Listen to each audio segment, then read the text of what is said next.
Welcome to Shorthand Hangover, Allahabad High Court APS Series Exercise 5 at the speed of 110 words per minute. Be ready?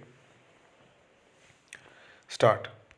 While finding merits in the submission made by the counsel appearing on behalf of the petitioners, a division bench comprising of observed that the Goa police hurriedly registered the FIR without perusing the complaint or the provisions of Section 295B of IPC. In view of the said observation, the bench opined that such a conduct by police authorities was an unwarranted assault on creativity and freedom of speech and expression itself. Stop para. According to us, there was no justification whatsoever for the police inspector to hurriedly register such an FIR, possibly without even going into the complaint, or for that matter, the provisions of Section 295A of the IPC.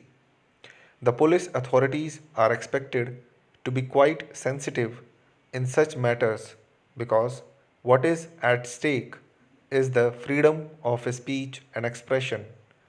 Therefore, unless the complaint discloses the ingredients of the offense under Section 295A of IPC, it is not expected of the police authorities to rush and register an FIR in such cases.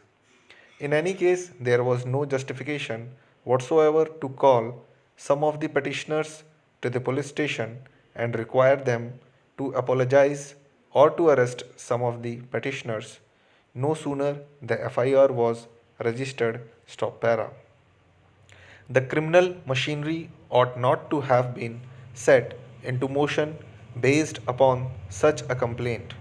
This was indeed the abuse of the process because it is apparent that the police authorities have not even taken cognizance of the legal position explaining the scope of Section 295A of IPC by the Constitution Bench of the Honorable Supreme Court in the case of Ramji Lal Mode case.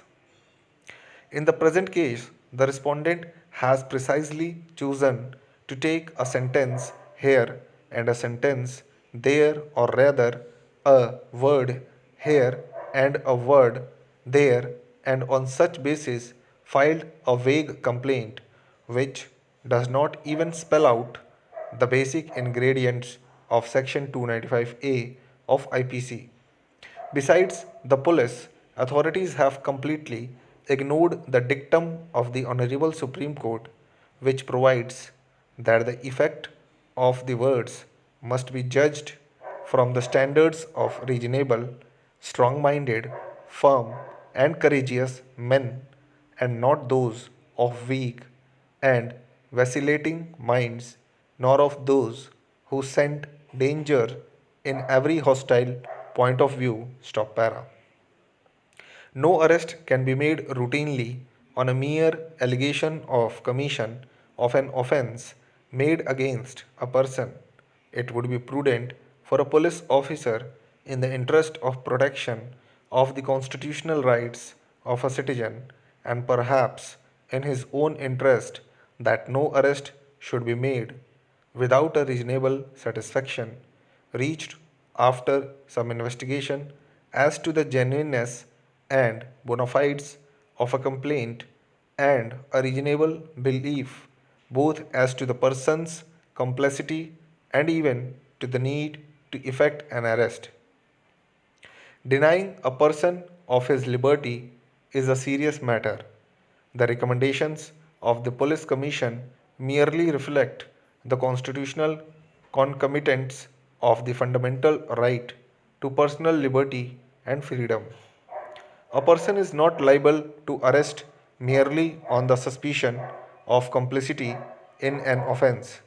There must be some reasonable justification in the opinion of the officer effecting the arrest that such arrest is necessary and justified.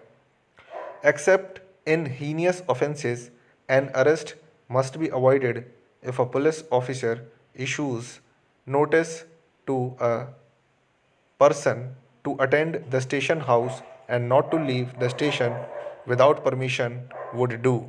Stop.